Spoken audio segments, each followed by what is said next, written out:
Earlier today, the Supreme Court heard oral arguments on two cases that challenge the Biden administration's authority to forgive student loan debt for millions of Americans. The first case is brought by the attorneys general of a group of red states. The second by two individuals who did not qualify for the program. The program was proposed by President Biden just before the midterms in what many, including me, consider a political move to help Democrats. Joining us now to break down the case, former chief counsel for nominations for the Senate Judiciary Committee and former law clerk for Neil Gorsuch, and the founder of the Article 3 Project, Mike Davis, and former law clerk for Justice Clarence Thomas, and the head of the Judicial Crisis Network, Carrie Severino. Good to see you both. Mike, let me start with you. First things first, describe the difference between the two cases.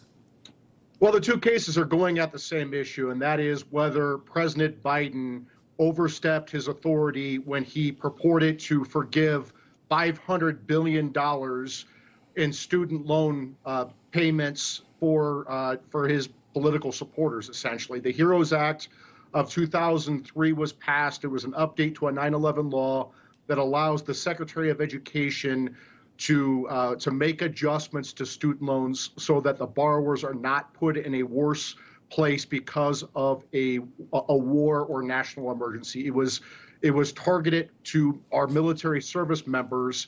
Back in 2020, during the COVID emergency, it was used to delay payments, interest payments and principal payments, but it was not used to just wipe out principal. And that's what Biden is trying to do here.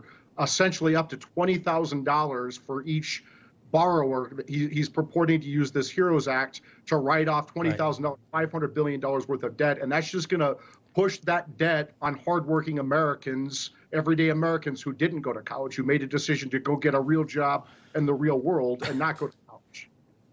Right, Carrie, Mike brings it up, but does the big question is, does the president have the authority to do this? This is what Nancy Pelosi said in July of 2021. People think that the President of the United States has the power for debt forgiveness. He does not. He can postpone, he can delay, but he does not have that power. That has to be an act of Congress.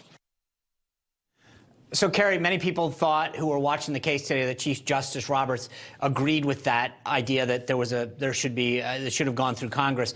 How much does like a clip like that matter in a case that people could have used that as like evidence, if you will, and say even Nancy Pelosi said so?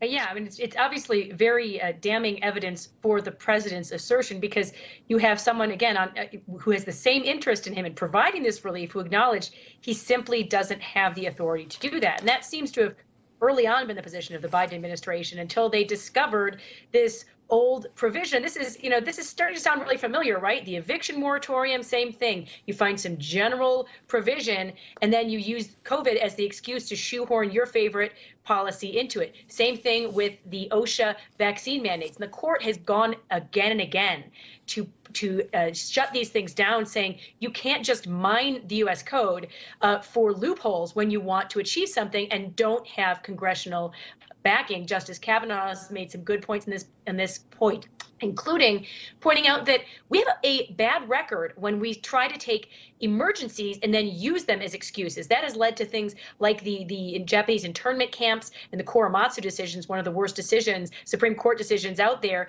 So we have to be very careful of using these emergency provisions and then broadening them to do something that is well outside what they were intended for, and really just, in this case, looks like trying to get the president's favorite policies done through other means when he can't go through Congress. Yeah, Mike, you mentioned that they were using the HEROES Act, the administration was, that was passed in the wake of 9/11. This is what Education Secretary Cardona said was their basis. What is the national emergency you are predicating this on? Once in a 100-year pandemic that shut down our country for some time. And to me, that's a national emergency. So, Mike, legally, is that a national emergency? Well, but even if it is a national emergency, you have to look at the statute. The statute says that you want to make sure these people, these borrowers, are not in a worse place because of COVID. That means you might be able to delay interest payments and principal repayments during COVID, but you have to pay it back after COVID. And what Biden is doing here is he's purporting to just write off up to $20,000 per borrower. They're going to be in a much better place because of the national emergency, and that's not what the statute contemplates.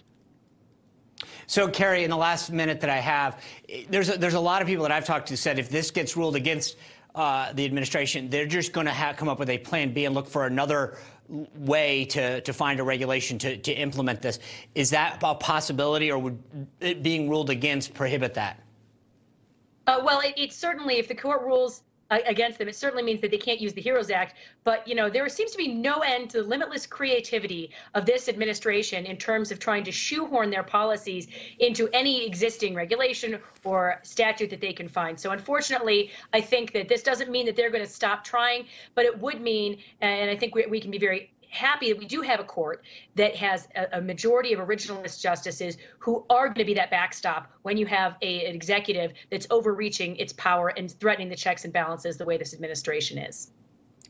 Yeah, I'll tell you, I'm a little disappointed that folks aren't saying, I can't believe you're using the HEROES Act that was meant for veterans to eliminate debt for people. I mean, that's actually kind of despicable. Anyway, Mike, Kerry, thank you both for being us, give us the legal analysis. Always appreciate it.